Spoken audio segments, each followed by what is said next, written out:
Yo, what is going down, everybody? Welcome to Show Me the Meaning, Wisecrack's movie podcast. Show me the meaning! Show me the meaning! Show me the meaning! Show me the meaning! Nazi punks, fuck off! Yes. Yeah.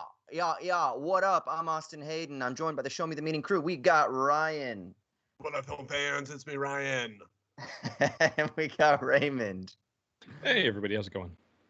This week, we're going to be talking about the 2015, I don't even really know how to classify this, suspense, horror, claustrophobic masterpiece directed by Jeremy Saulnier, Green Room, starring Anton Yelchin, Imogen Poots, Patrick Stewart, Joe Cole, Aaliyah Shawkat, and Callum Turner, amongst a nice host of supporting individuals. And as always, we're going to go around and talk about our first impressions. What was it like the first time we saw this movie? What was it like seeing it on a repeated viewing or viewings? Let's start with Ryan, since he is chomping at the bit, apparently, because he is so excited to scream about this. So in your best Dead Kennedys, Nazi punks, fuck off, or not, just tell us, what was it like the first time you saw this movie, and what was it like revisiting it? Man, I love this movie. A+. I'm just going to say it off the bat. I just love the shit out of it. And the thing I love the most about it is that I really felt like I was there, right? Very few movies, like, the stakes are real and it feels real, and it's kind of about a world that I know, which is the punk rock part, not the white nationalist part. But, being in punk rock bands and stuff, growing up, like, I just kind of feel like I knew versions of these kids. And then them being put in this situation that, felt very real, and felt, and the way that it's filmed and shot, and just the way that the storytelling unfolds, which is just so, I don't want to say cynical, but very, I don't know, I'd call it real. Like, it just, like, people, some people die, like, and it's like, it's not your average Hollywood telling of something like this where, they turn into badasses and become ninjas and can fight off these Nazis all of a sudden. This is kind of a very much, like you said, a claustrophobic, mainly one setting suspense film about what would you do in this situation. But it's also dealing with some pertinent themes of, nationalists, white nationalists, whatever, all that kind of stuff too. Has these socio-political undertones that we can get into as well, while also being soaked in punk rock. So all for it. Love the movie. All right, Raymond, what's up, bro? This is one of my favorite movies. Just all right. That's Love all. Fest. That's all I've got to say at the top of this. I think Jeremy Saulnier is one of the most exciting filmmakers working today. Blue Ruin is a wonderful film. He made a kind of underseen picture called Hold the Dark that is a Netflix original. I'd highly recommend it. It's streaming on Netflix there. Check that out if you dig his whole vibe. I'm always excited to talk about great movies, and this is a great movie. Sweet. Yeah, the first time I saw it was on the recommendation of my buddy Keir Seward that I used to do a film podcast with back in the day. And this was his favorite film of I guess it would have been 2016 because it came out, he's in the UK and I was living in Ireland at the time. Me too. And so it was 2016. Yeah, okay. So it was 2016 at the time. And so this was his favorite film of 2016. My favorite film of 2016 was Sing Street. And what we did on our episode was we talked about both of them. He had already seen Sing Street, but I hadn't seen Green Room. So I watched it, and then I got to listen to him gush about it for about an hour and 20 minutes or something like that. And so for me, that will always be like part of my memory of this film, is also the joy that my friends who have great taste in movies, that they kind of expressed about how great this movie was. So when I think of Green Room, I don't just think of Green Room, I also think of my friends who are like, this movie fucking rocks, right? Those sick fucks. Well, but it's so great because what the whole film, one of the themes of the film is that Anton Yelchin goes on this whole big like speech about how music is about live, right? You watch it, it's the moment, it's there, and then it's gone. And for me, there's something about this film that kind of also does that. Like obviously it's in digital form and you can watch it on repeat and things like that. But there's also something about it just being a sort of active theatrical performance and presentation. And I think the film tries to do that as best as possible. So for me, that was like the first thing that I noticed about this film. The energy, the fact that it seems like a DIY kind of film, even though it's obviously got a budget and there's a production team, blah, blah, blah. But it kind of has this kind of like DIY ethic about it in the way that it's messy and frenetic. And for me, that was the thing that I loved the most. Yeah, it is. It's so intense. And then on this viewing, the thing that actually caught my attention the most was also some of the beauty of it, which I hadn't realized before. So you have like this contradiction between fucking Nazi punks fuck off, which is the first song they play in front of these neo-Nazi skinheads, and the crowd is like spitting at them. And then you get this really lovely sort of like almost balletic orchestral dance where these these skinheads are headbanging in this mosh pit, to this music, but there's this orchestral music behind it, and there's something beautiful about it as well. And I think there's lots of cool stuff that we can talk about with how this film is made, and there's some interesting themes that we can explore. But of course, before we do that, I got to give a little bit of a recap. Okay, so punk band The Ain't Rights take a last-minute show while touring the Pacific Northwest, where the audience are mostly neo-Nazi skinheads. They decide to open their show with the Dead Kennedys classic, Nazi Punks Fuck Off, but eventually the crowd seems to dig their set, even though they're initially kind of pissed off at them. Now, as they're packing up their van, getting ready to leave, Pat goes back to the green room to get Sam's phone. But when he enters the room, he sees a woman stabbed to death on the floor. He runs out of the room and attempts to call the cops, but then he and the band are snatched up and locked inside the green room by the bar employees. The band eventually get one of the employees, Big Justin's, gun from him and negotiate with Darcy, the leader of the pack, outside the door. He wants them to surrender, and they just want to get safe passage out. Pat, which is Anton Yelchin's character, eventually agrees, and when he goes to trade the gun, a bunch of skinheads start chopping at his arm, and they leave his hand just barely attached. The band then end up killing Big Justin, and they find a basement below the green room that they think they might be able to escape through. They end up finding out that it's used for heroin production, and there's really no way out from the basement, so they decide that the only way out is to go out through the main entrance of the green room door and fight their way out. Now, once they're out, an attack dog kills the singer, Tiger, and then Reese, the tough guy of the group, gets stabbed to death while he's climbing out of a window. So Amber, Pat, and Sam go back to the green room inside to hide. The three then explain to Daniel, one of the employees, that the skinheads actually killed his girlfriend, so he decides to help the three to try to escape, but he gets his head blown off by the bartender. Pat then kills the bartender, and then they grab the shotgun, but once they're outside, Sam is killed by the attack dog, so once again, Pat and Amber have to go back to the green room.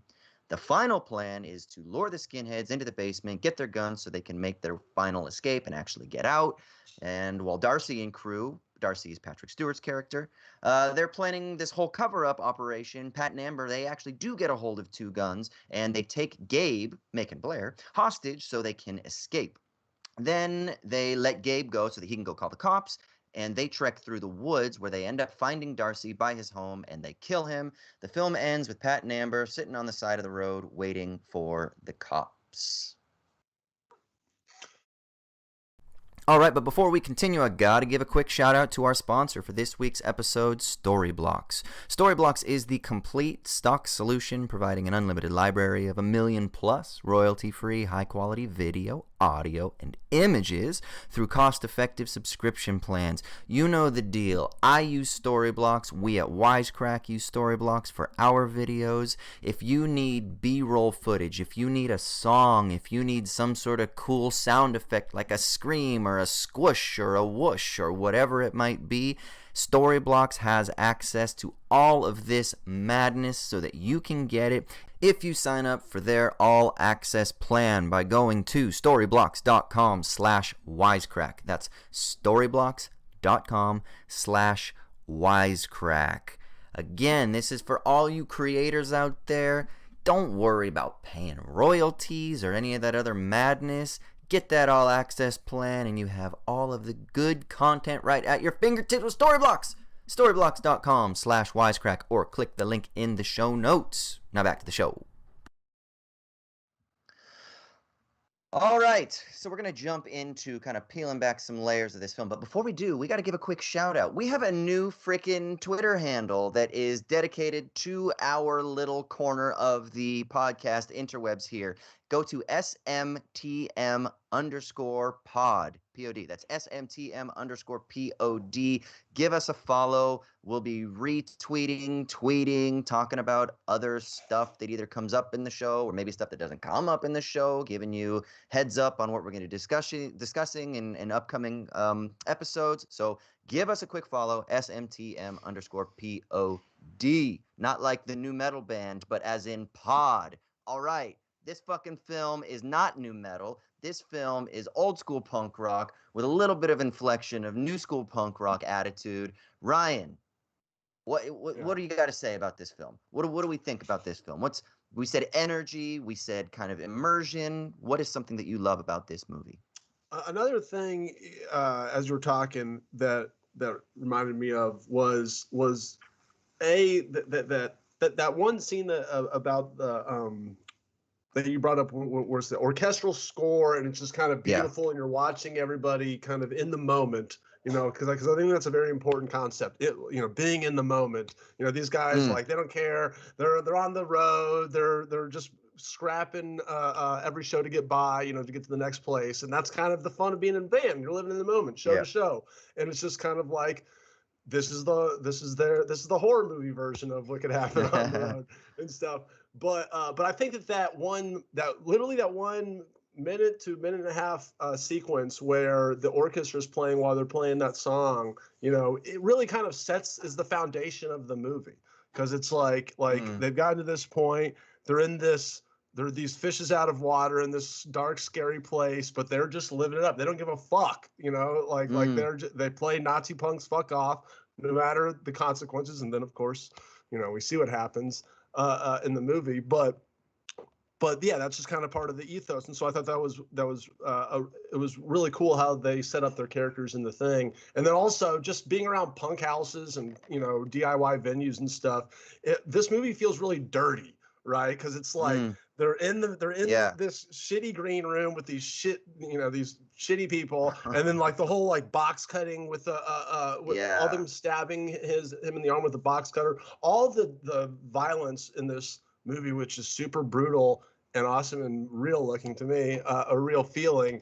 It's all it's like not just gratuitous for the sake of like a horror movie, but it's like this is how a fucking person that is trying to cut off your arm would stab you a bunch, right? Like it feels gross. And then and then I think I even saw an interview with Saulnier, who said, we didn't want to have any of these gratuitous cutaways to the bodies after they were dead. Once they were dead, they were dead, and that's just he moved on with the story. I thought that was an interesting. I'd never seen a movie do that like before in such an effective way, where you have these four main characters, and once that main singer who we've been with the whole movie gets attacked by that dog and dies, it's he's an afterthought in the movie kind of after that that point. After that's the wrong word, but we never see him again. We never see these gratuitous close-ups that you would see in a normal Hollywood movie to be like, all right, this guy's dead, and this is what happened to him. Anyway, so those were just some thoughts that I had while you were talking about the movie. Yeah. Raymond, what do you think, man? Any piggybacking off that? Oh man, I mean, there's so much to get into with a movie like this that is so. I love movies that are just like fucking freight trains. Like they set the stage very clearly. You know who these characters are. You know what the predicament is, and then you just kind of follow that predicament until its natural conclusion. Or unnatural conclusion, or upsettingly unnatural conclusion, or but one of the things kind of that you were talking about with regards to that opening sequence or not opening, but the sequence where the diegetic music drops out and they go into the score, and Jeremy Saulnier deploys what he claims is the first time he's ever used slow motion in his entire feature filmmaking career. Like 3 movies. Yeah, at this point, this was his third feature. But it is still one of those things where, people have a tendency to lean on these kind of storytelling conventions. And he said on the commentary for this that it was a choice for him that was you know, these people are going to be doing such monstrous and terrible things, but he wanted to actually show them in this sort of like human moment. And I think that there is, like you said, Ryan, there is kind of a key to that unlocks certain aspects of the movie. One of the things that I love so much about this film is that there's this kind of through line of like competing narratives being told, that the most obvious example of which is the desert island bands, that they, when they're giving the interview at the beginning, and they all say like the band that they think a punk rock band should be, you know, most inspired by, they all say like the Misfits and the Dead Kennedys. I can't remember exactly.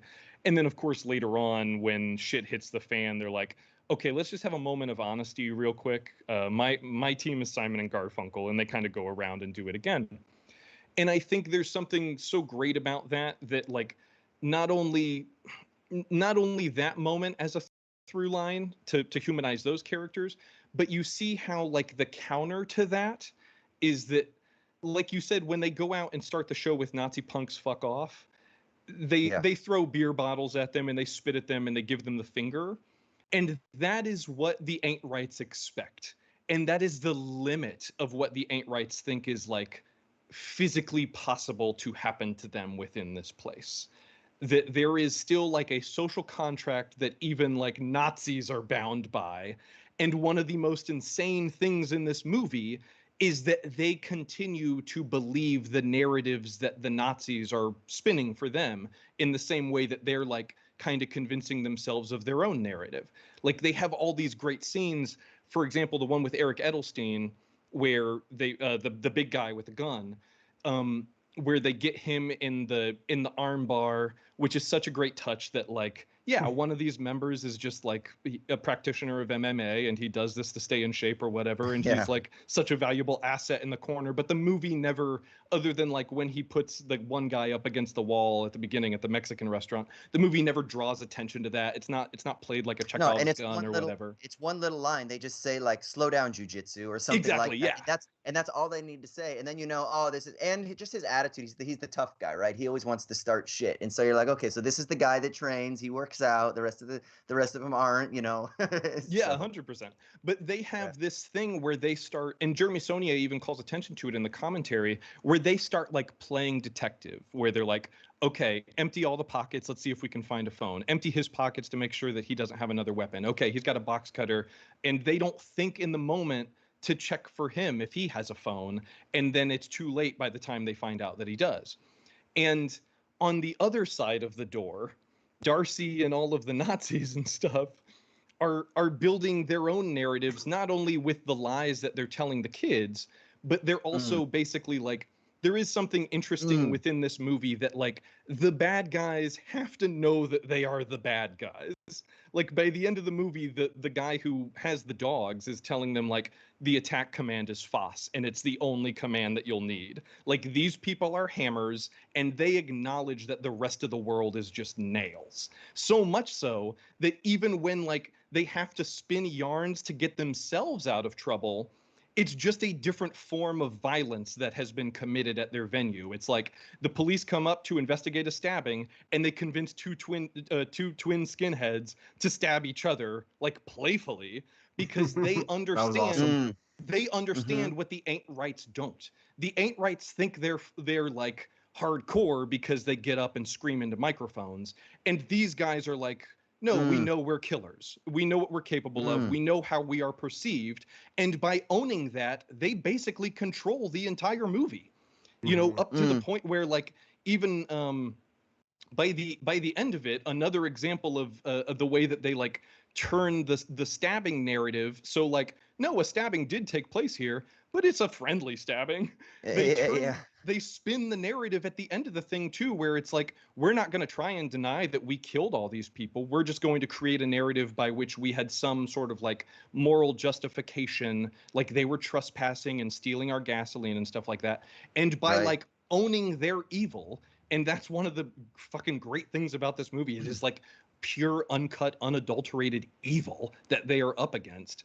They are able to control the narrative, like both physically and, you know, in the story sense throughout the entire movie. And it's just such a it's just such a sharp piece of writing. I think that like it kind of reminds me, I've been rewatching all the Tim Burton movies lately, and I recently rewatched Mars Attacks.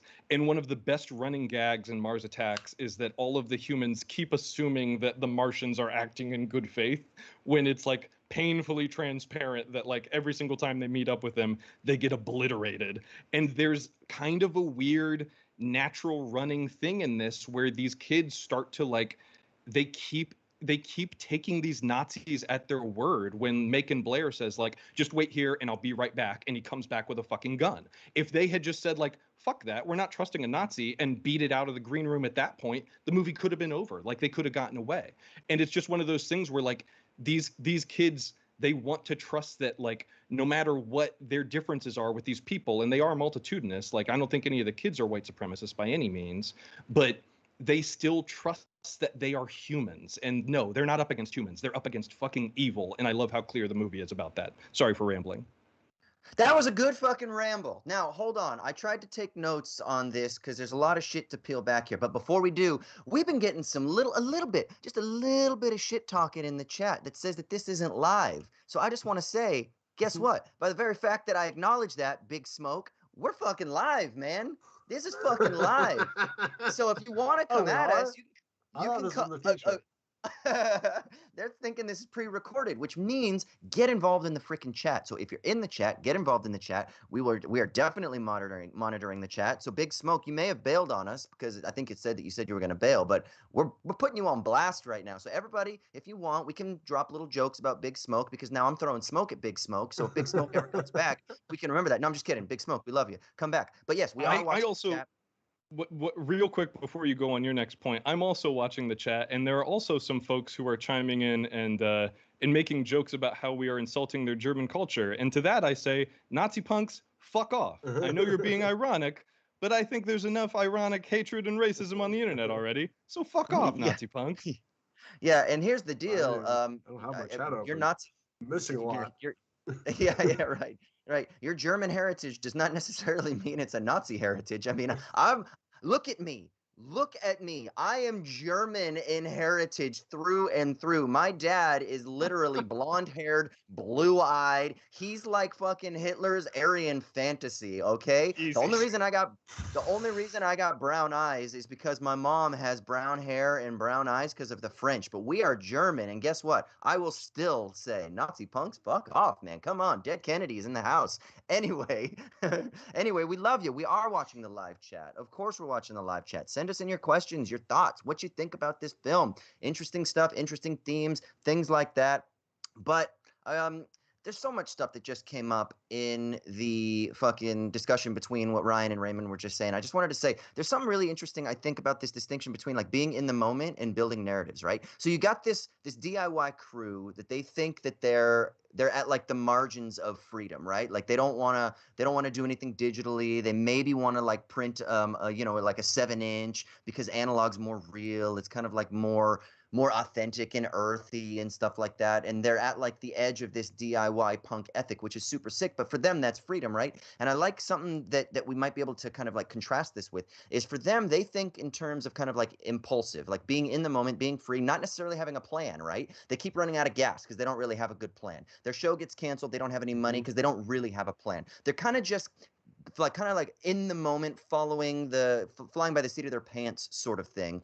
And I think that's through and through to what they're doing. They're not really trying to be institutionalized in any way. And maybe we could think of even as story or narrative as being a form of like structure and control and institutionalization, right? But then what happens is you contrast that with once they get put into this setting, and this setting is a story. It's a narrative, and it's a narrative of this kind of like neo-Nazi ethic, right? This ethic that is holding this community together where they're selling drugs, where they're committing other crimes.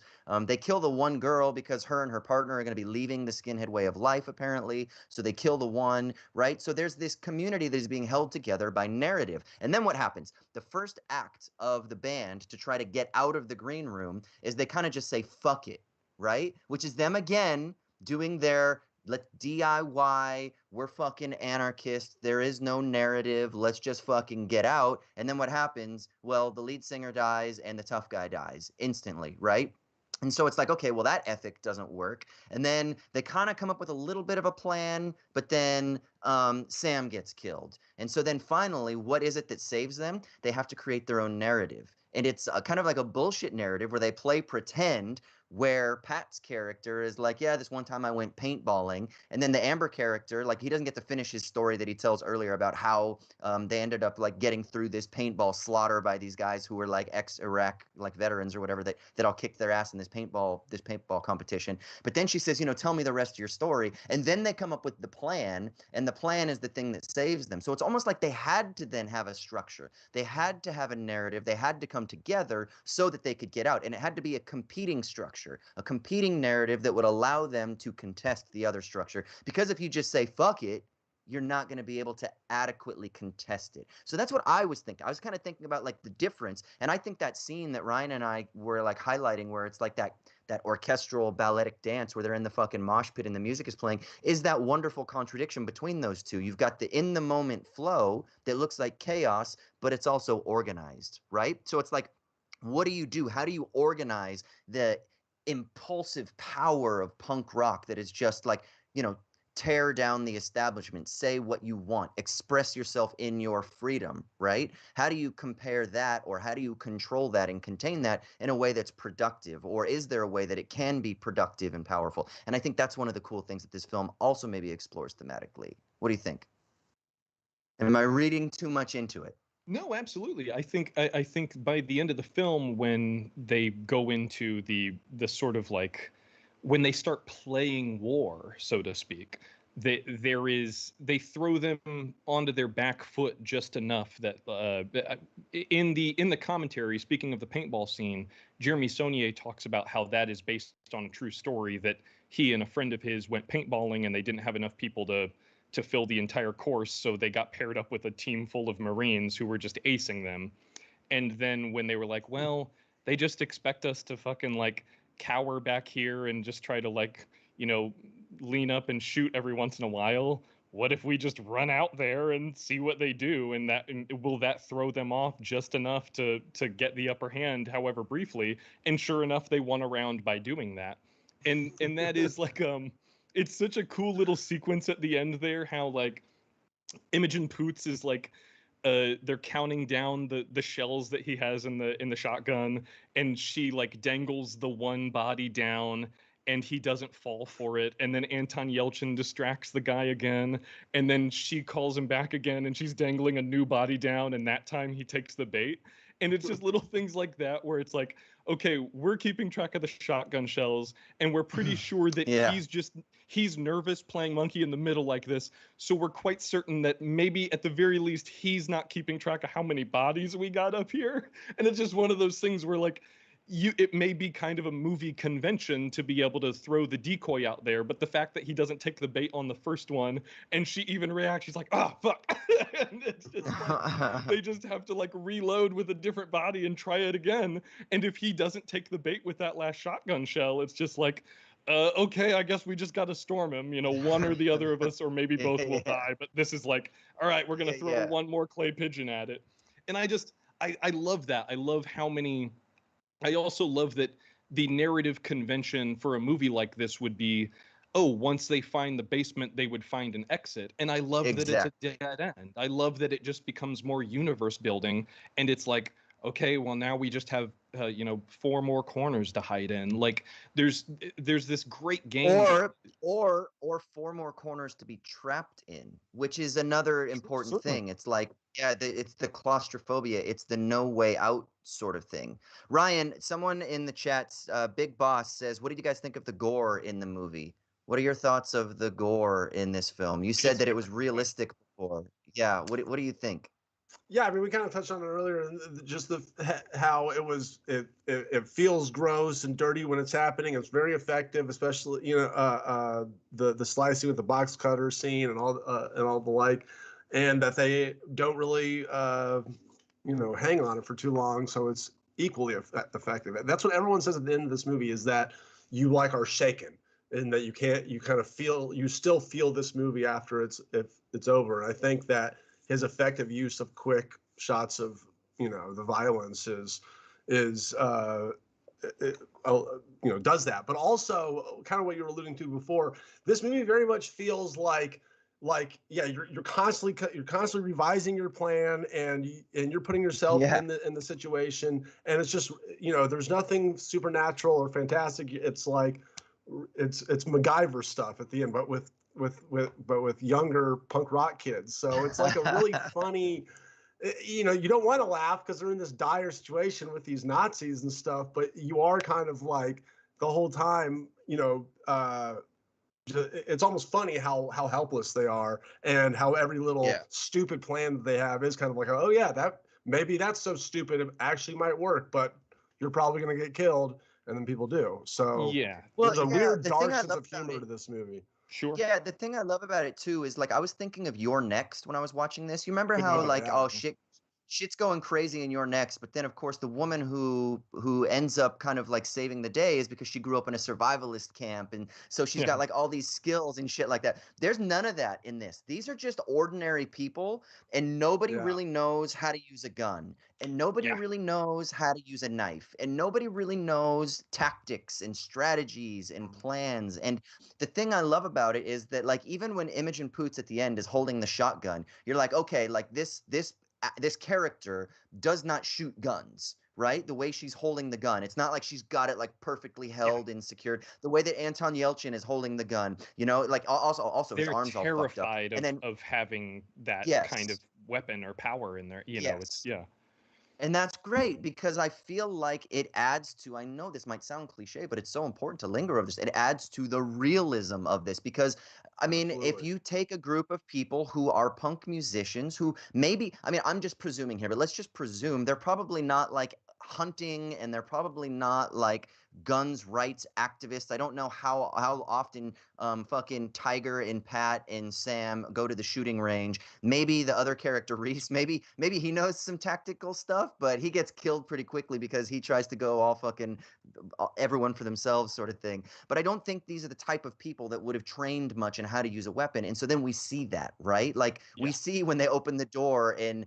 Sam fucking she throws that fucking light bulb out there. And it just hits the wall and falls in the empty hallway. It's such a great beat. Yeah. So it's like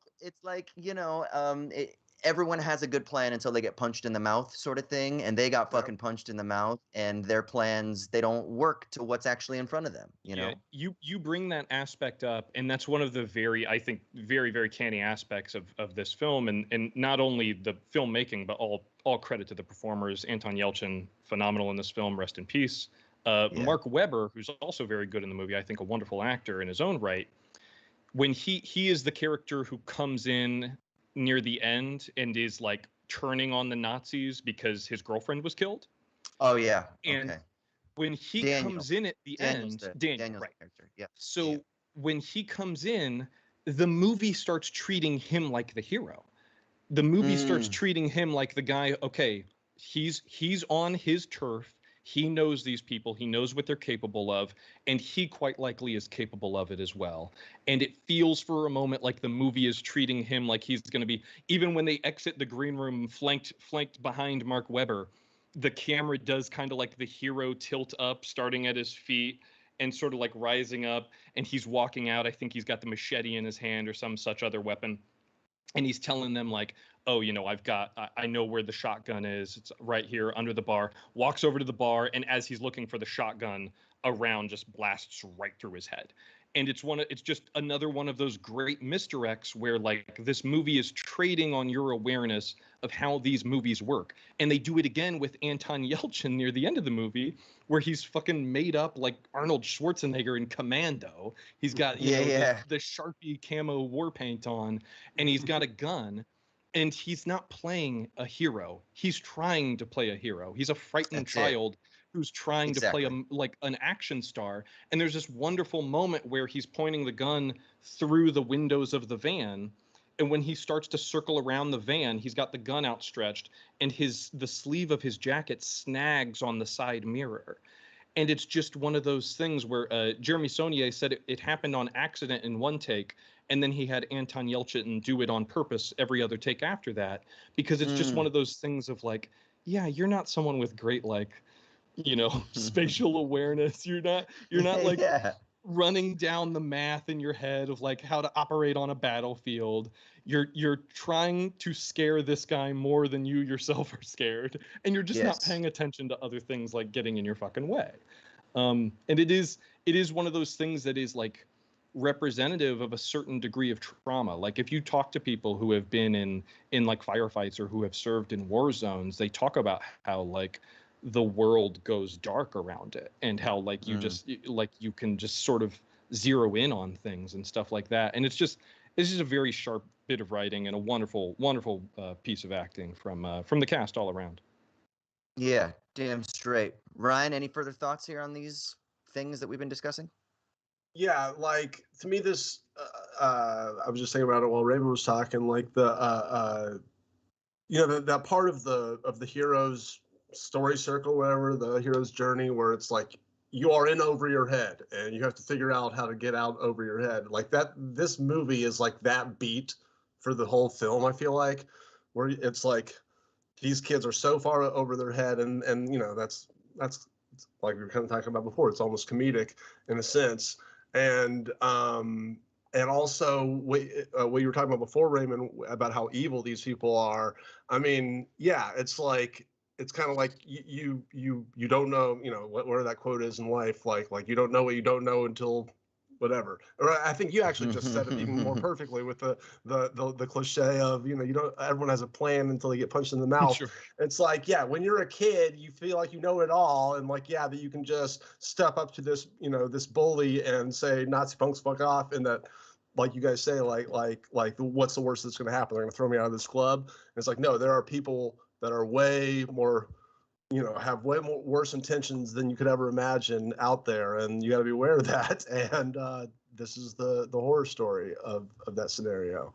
So yeah, this is a tragic movie, but it is a so fucking effective. tragic movie. What do we think of the end bit where they're constantly talking about their desert island? Like, what's the importance of the desert island album or band, right? Like at first, is it that they're trying to be super like true to their roots, where they're sitting in the interview with the guy and he's saying, "What's your desert island band?" and they're all like naming these kind of independent or these authentic punk bands to be like, or like influences of punk bands, right? That or someone mentions Black Sabbath, right?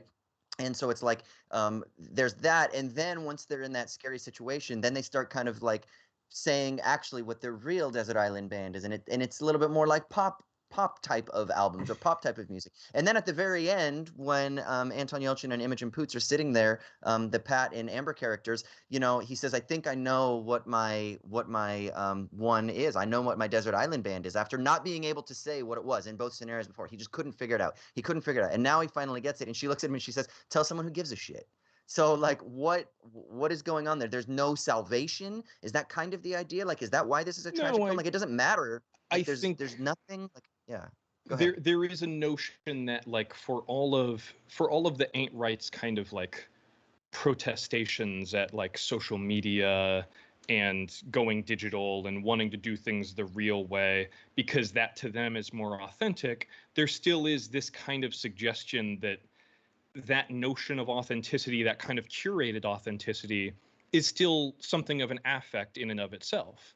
Like you're kind of damned if you do, damned if you don't, because if you do everything the hard way, the punk way, the way that they are doing it, it like the notion is that that makes it more authentic. But if it's disingenuous and if it's all an affect, then like what are you really accomplishing? And I think that's what he's underscoring with the Desert Island picks is like they go on that radio show and they want to prove their punk bona fides, so they say all the all the stock answers from the characters that they are playing within that interview, the characters that they play on stage.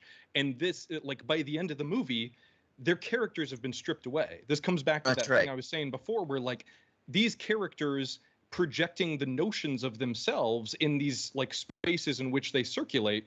Once again, they can't imagine any greater conflict than like, we got to siphon some gas. We got to, like, their idea of living like outlaws is stealing some gas from the ice rink and, getting beer bottles thrown at them at some Nazi punk roadhouse. But they can't possibly imagine the notion that they aren't immortal. They can't possibly imagine the notion that, like, their circle is only 1 degree away from pure fucking evil. And by the end of the movie, when he's like, oh yeah, I know what my desert island band is, and Imogen Poots says like, who gives a fuck? It is just that notion of like, you have to let go of whatever idea of you were curating. Like, this is who you are now. This is something maybe a little bit not necessarily personal, but it's kind of sensitive subject matter. But I was interviewing folks a while back for a project that I was working on, folks who had served in Iraq and Afghanistan, and I have, you know, a complicated history with the military myself. But I remember talking to one person who was a sniper overseas, and he was saying like, you know, there are 3 things in my life that I think of like every single time when I wake up. I'm a husband, I'm a father, and I'm a murderer. And most people don't say that third one ever. And it's difficult for me to process that. It's difficult for me to work through that. And we can, like, I don't want to get off on a tangent about the implications of that and what he was driven to do or what he was made to do, whatever. But the thing that Anton Yelchin has arrived at is that he is no longer the guitarist in a punk band. He's a killer. Like, that's something that he is going to carry with him, whether or not it was justified, whether or not it was in self-defense. But he is going to have to carry that trauma with him for the rest of his life. And that is now the thing that defines him. And there is no amount of like self-mythology that is going to be able to change what he has experienced in this one moment. Right. Well, in psychoanalysis, the important thing is it's not that you reconcile all the contradictions in your life. It's that you become reconciled to the contradictions in your life. And I think one of the things that this film is exploring is this contradiction between the sort of like I that we express and then the I that we tell ourselves that we are, maybe in the form of like an ego or a self or something like that. And this is why, like, I'm a real big fan of narrative therapy. You know, like my therapist is that's her specialty, is narrative therapy. And for me, one of the things I really love about it is precisely that. It's exploring like, what are the stories that we tell about ourselves? What are the stories that we have been told about ourselves that we're like, yes, that's who I am, and that's who I'm not, and all these other things. And when you start kind of exploring things from a narratival perspective, you really start to deal with that contradiction between the, oh, this is the self that I feel like I am versus this is the self that I'm telling myself that I am and how I'm going to live my life. And it's an interesting place of like productive contradiction that you can really work through. And I think that's kind of what I was getting at earlier when Ryan was talking about like being in the moment. There's like, when you're in the moment, there is no self, right? It's like that flow state idea that you oftentimes hear popularized today, or we call it the zone, right? Or what did they call it in the movie Soul? Was it the zone? Like when you're in the zone, right? You get into the zone, right? Something like that. You're in the flow, right? It's almost unconscious. You're just in the grooves of the flows of this world of flux and chaos. And then of course there's like structure in the narrative. I am a this and I am a that, and then that's where like you know, this is going to sound fucking crazy, but the basketball player Giannis Antetokounmpo, he basically said one of the most profound things I've ever heard in my entire life, and I'm going to keep talking about this until the day that I die. But all credit to Giannis. Someone asked him before they won the championship. They were like, you know, how do you stay like on top of things? And he said, look, he said, when I'm focused on the past. He's like, when I say I did this and I did that, or we accomplished this or we accomplished that, he's like, that's my ego, right? He's like, and then when I'm too focused on the future, like I'm gonna do this and we're gonna do that, and these are the things I'm gonna take care of. He's like, that's my pride. He said, but when I'm focused in the moment, in the present, where there's no expectations and I'm just kind of in the flow, he said, that's humility. And he said, that's what I try to do. And I was like, whoa, I was like, this is like the most profound thing I have heard in so long. And it came out of the voice of an athlete who usually they just like reproduce talking points that they're told by their teams, right? To just say, you know. And now he's a fucking world champion. You tweeted a link to that video as well. Yeah. I remember watching that. I think I got it from your Twitter. Yeah, it's on my Twitter. It's so fucking cool. But I think that's one of the things that this film explores is the difference between like those structures of the future that we tell ourselves that we're gonna do, and then the past that we're stuck in. And you know, in psychology, they often talk about when you're attached to the past, that's what you know, kind of leads towards depression a lot of times. And then when you are stuck with the uncertainty of the future, that's what produces anxiety. And so it's kind of like living within those contradictions of past and future that oftentimes can produce these twin poles of depression and anxiety, right? And things like that. So I think this film kind of deals with those things a lot, like not depression and anxiety from a personal perspective, but more from like a structural perspective, like the anxiety of how to deal with who you are and what you are in those situations. Real quick, before we kind of move on to another point, I just want to go to the chat real quick. Jake brings up a really interesting point, and I want to ask if you agree, disagree, what you think about this. Jake Lang says, I think that this film, not completely, but in part, is within a recent movement of films which could be called aesthetic. That is, a very well done piece of art whose whole purpose is to elicit its emotive and visceral reactions in the viewers more than to assert a concise thesis. And then he kind of later tried to clarify, say, I might more say art for art's sake. I think that has a better connotation. I do love this film, by the way. I hope the first comment didn't indicate otherwise. Yeah, I kind of got what you were saying. What do you think? Is this kind of an aesthetic film, like more form over substance or form over content, that is trying to elicit more of a response rather than present a concise thesis? Ryan, what do you think? Yeah, I think that the just subtle, kind of almost ambiguous and loose-ended nature of yeah, why does this movie exist? Why did you choose to tell the story in this way, and kind of treat your characters so nonchalantly when they, when brutal things are happening to them? I mean, I think those are fair questions to ask, why you would make all those pretty strong choices, because it leaves, I mean, I've never seen a movie like this that kind of moves in the way that it does. So Yeah. I kind of, also to piggyback on what you were saying earlier, like about the pressures we have and whatever. Like, I think the whole, I think that him picking a punk band was such a perfect vehicle for that discussion, because that's kind of the whole cliche conversation, tired conversation, is what is punk rock? Are you truly punk rock? What does it mean Yeah, to be yeah, punk rock? Like, yeah, and it's just, and it's honest, even having the conversation is stupid and cliche, and means you're not punk rock, or what, yeah, so like, and a bunch of, a lot of times when you get to the core of it, what is it being punk rock? It's obviously going against the grain and the status quo and mainstream or whatever. But also, it's not not using your time here on Earth and caring about, just going to your 9 to 5 and whatever. It's like, part of it is living in the moment and fucking getting hammered, doing drugs, sex, drugs, and rock and roll kind of thing, and going to hardcore punk shows. So like I think that them using that scene and subculture to kind of, and putting it into this brutal world, was just a really cool mix for a movie. An yeah. There's the one aesthetic bit movie. too.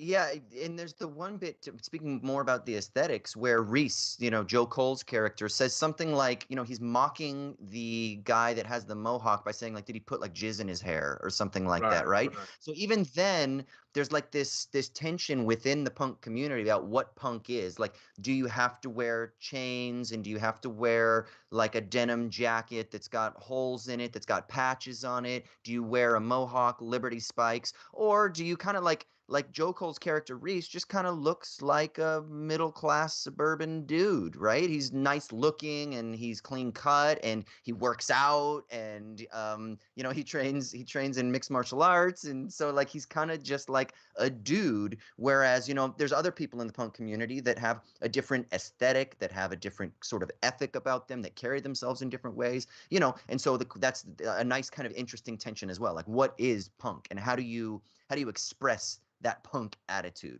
so to speak, right? What do you think, Raymond? Well, it also asks the question of, if punk is this sort of aspect of the counterculture, or it's meant to rebuke the system, how do you define yourself within that space, or that counterculture, or that niche, when that aesthetic and that worldview is being co-opted by a worldview that you find abhorrent? And like, how do you, if you identify so closely with this world, like, how do you reconcile the fact that you find yourself, like I mentioned before, they're like only 1 degree away from this. They have this really great reception from Tad, who welcomes them into his home. And there's this, this great scene where they're just kind of snooping around, and we're getting to know the character through the camera. And that guy who's so nice and welcoming and accommodating is like, oh yeah, my cousin, he hangs out in this in this sort of area of Oregon. I don't necessarily know if you guys want to go play there, but I can probably hook you up with a gig if you want it. Yeah, And it's yeah, like, okay, well, I mean, we trust this guy. Like, and he even yeah, tells him like, I'm gonna be honest with you, it's pretty right wing, and they're just like, once again, it feeds into this narrative in their head that like, well, punk is punk, and they're gonna live and let live, and we can just ignore the Confederate flag on the wall or whatever. And Mm. there is that there's this amazing moment where they trip the breaker in order to get everyone to leave so that they can dispose of the ain't rights without like the audience there. Mm. And when Patrick Stewart comes out to tell everyone, like, "Oh, we tripped our main. We're gonna have to. We'll do another show later, and I'll refund cover charges." And then he says, I can't even remember what the line is, but he says something like, "And don't forget, there's a bake sale over the week." Like, there's some weird addendum on their way out where he's like, "And sign up for the call tree" or something like that. It's Yeah, like, because he says something like, "Remember, this is more than a something; it's a movement." yeah, he says this Right? isn't a party, it's a movement. But I think It's not before a that, party, and maybe I'm just imagining it because it's just the sort of like casual nature of how he's sending them off is just like, "Oh, and don't forget," it reminds me of in the Yeah. Nutty Professor with Eddie Murphy when he's like, "Oh, by the way, pop quiz on Tuesday," like as everyone's like walking out of the classroom, and it's just this sort of like bizarre energy within this space that's like this once again is not necessarily, to bring it back to your question about like what constitutes the punk ethos and the punk identity. Mm. You get the sense that the fucking Nazis may not even necessarily be into this. It may just match their aesthetic, that they like music that goes fucking hard, and the whole punk thing is essentially just an excuse for them to congregate and for them to plot and scheme and exchange all their fucking bile. But I mean, like the punk thing for them is quite literally a cover in the movie. The real thing that's going on is they're selling heroin out of the basement. So Yeah. it is this thing of like, when punk has been so co-opted and bastardized by so many different types of people, so many different like niche cultures, it becomes a question of like, do any of these identify with like the core ethos, like the anti-fascist ethos of punk? Obviously not some of these characters. But are they all just essentially using it as a part of an aesthetic? Is it just an affect for everyone so that their true nature can fly under the radar, be that for good or ill? All right, we could keep fucking talking about this movie. Let's just do one final thing, and then we'll jump into the mailbag real quickly. Ryan, do you have a favorite part, a favorite sequence, a favorite visual, a favorite moment, or just a favorite thing about this film? The one favorite thing. When someone says green room, what do you want to just like burst out and be like, "Oh my God, you got to see this"? I mean, I don't do that, but I always think about fucking Anton Yelton getting his arm stabbed. Yeah. Great Is what I prosthetic think work. about. Great prosthetic Yeah. work in this movie. So that fucked me up. I thought you were gonna Yeah. ask me what my island punk band was. Okay, then let's do it. What's your island? What's your island band? Come on. I Desert mean, Island. like a desert island punk band. Like I'm gonna go a little deeper cut. I'm gonna go Butthole Surfers. I know they're a little more post punk rock, you know what I mean, or whatever the fuck you want to call it. But Butthole Surfers is where it's at for me, you know. And what about you, motherfucker? Well, so I grew up in Southern California where it was skate punk all the way. So if I'm gonna go like punk, desert island punk band, I'm gonna go Pennywise.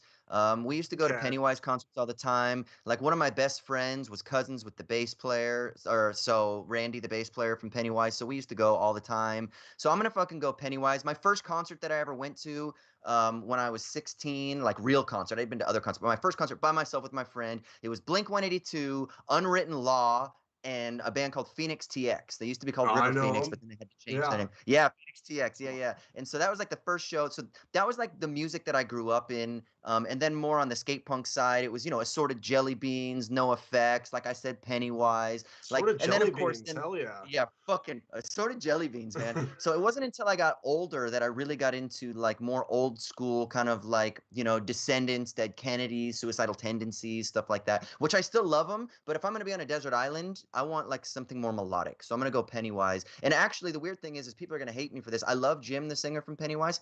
But my favorite Pennywise album is actually when Zoli came over and he did the album Ah, with them. Yeah, and so his voice, because fuck, I just forgot the name of the band that he is the lead singer of. They're also amazing. Oh, it just went out of my head. But his voice to me is amazing. Like I said, I love Jim, but that album is like one of my favorite punk albums ever. So I would just say Pennywise. But yeah, okay. all right, Screeching Weasel Raymond. would be my number two. Sorry, yeah, go Raymond. Yeah, yeah, I yeah. mean, I'm fairly eclectic. I like a lot of music, but I'm not as hardcore into punk as you guys seem to be. I think as close to punk as I get, and I guess they're punk in their day in a certain way, although their sound evolved a lot. But as far as like my favorite bands go, the closest to punk I get is The Clash. I love The Clash, Okay, and Yeah. they count. outside of the punk world, being a good small town Ohio boy. I'll probably catch heat for this, but I grew up, not necessarily grew up, but when I was in high school was when the Black Keys were really hitting hard. You know, Oh, they're legit. their sound has changed quite a bit now.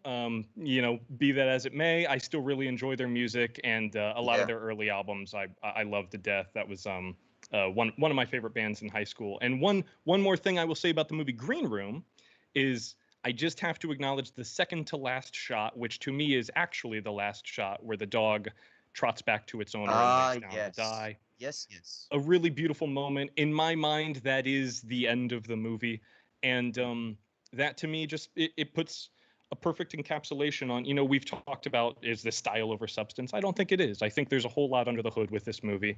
And to me, the dog is a perfect representative of of violent racist Yes. extremism, that this sort of stuff can be ingrained into people. It doesn't necessarily mean that they are bad or inhuman. It just means Exactly. that they have been broken in the wrong ways. And I think that dog is the ultimate symbol of that. It is the movie's conceit that this dog has been bred to hate. It wasn't born with hate in its heart. And I think, that brings us full circle to that moment near the beginning of the film where all these people are dancing in this really beautiful transcendent way. And it's like, yeah, but to begin like untangling hate and deprogramming hate, we first have to understand it as a human emotion. And I think that's what this movie is very, very smart about. I love, love, love Green Room. Yeah, the last thing I'll say too, just to kind of like add to that, I think this really fits with what we've been talking about, the difference between being in the moment, let's say the natural, the kind of purely impulsive, maybe the instinctual, and the narrative and the story we tell. This fighting dog is only violent. Its instincts are only geared towards the violence to kill when it's operating under a particular story, a narrative, and a structure that is kind of forcing it to do the dastardly deeds, right? But when it's freed from that, it actually loves and it goes over and it lays its head on this kind of like bad guy's arms, right? So there's something also about, the kind of like simplicity and beauty of nature and the instinctual and the thing that seems violent that is kind of hidden by the stories that we tell, right? So I think that is kind of lovely. Yeah, Ryan, go ahead. I mean, I know we're kind of here at the end, though. I mean, like Yeah. to me, all these things we're talking about the Nazis basically being these symbols and stuff, I think is pertinent. But I do wish that if they were going to delve more into, what makes a white nationalist, which I think it's good that they didn't. They just kind of left that a little Mm, more open. But like, I do think like I think when you watch this movie, you don't really understand, their philosophy or ideology. You're just supposed to, you go Nazi bad, they suck. So right. Yeah. and we're moving on, but like, yeah, like there's a version of this movie where, and I feel like it's been made to American History X gets into some stuff about, like the true psychology of a white nationalist and what that means. But yeah, it would have been interesting for, another version of this where they would Yeah. actually delve into that. What do you think?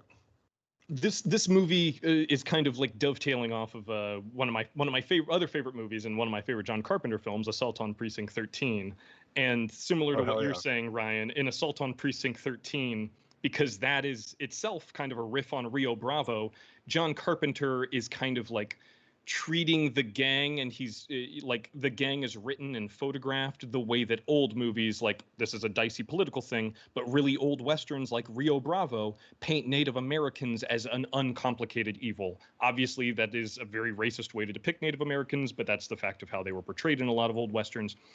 Assault on Mm, Precinct 13 does the same thing with the fucking gang, where it's like they're just this relentless force of evil.